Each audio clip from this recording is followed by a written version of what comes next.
हो भूली गईले ज्ञानवा अभिमन में कारण ना हो भूली गईले ज्ञानवा अभिमन में कारण ना।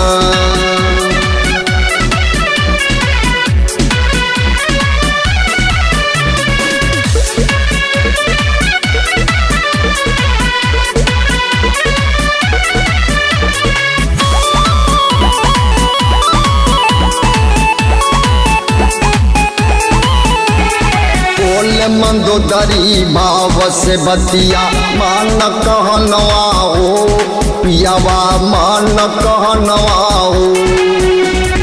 बोल मंदोदरी भाव से बतिया मान कहनवा हो पियावा मान कहनवा हो।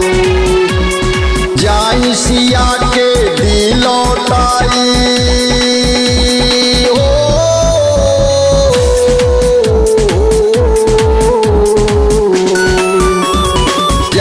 सिया के दिलौटाई राम के शरणवा अभिमन में कारण ना वो भूली गईले ज्ञानवा अभिमन में कारण ना वो भूली गईले ज्ञानवा अभिमन में कारण ना।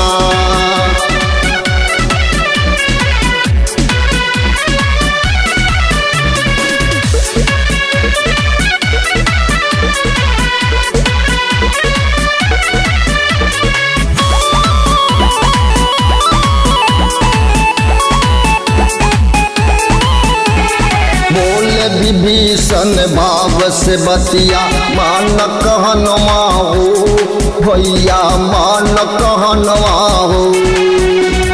बोल विभीषण भाव से बतिया मान कहनवा हो भैया मान कहनवा हो।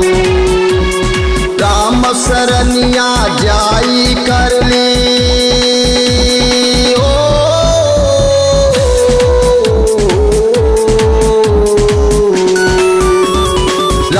शरणिया जाई कर जीवन को ले आनावा अभिमन में कारण ना हो भूली गईले ज्ञानवा अभिमन में कारण ना हो भूली गईले ज्ञानवा अभिमन में कारण ना।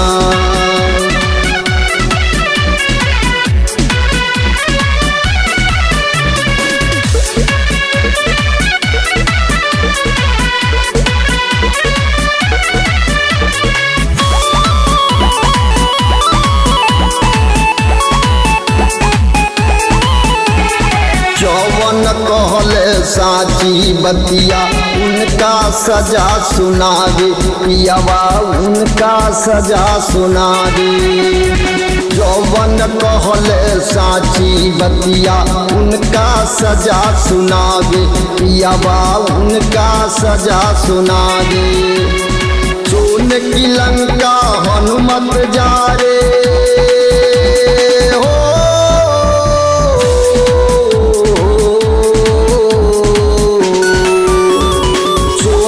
लंका हनुमत जार बूझल ना रावणा अभिमन में कारण ना वो भूली गईले ज्ञानवा अभिमन में कारण ना वो भूली गईले ज्ञानवा अभिमन में कारण ना।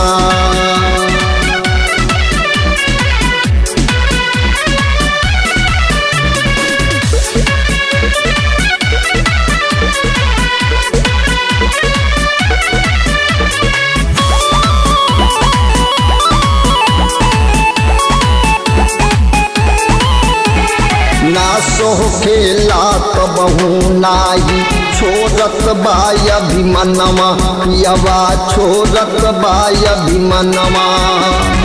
ना सो खेला कबहू नाही छोड़त बाय अभिमनवा पियावा छोड़त बाय अभिमनवा। लिखे सुधीरा मानुष बैरी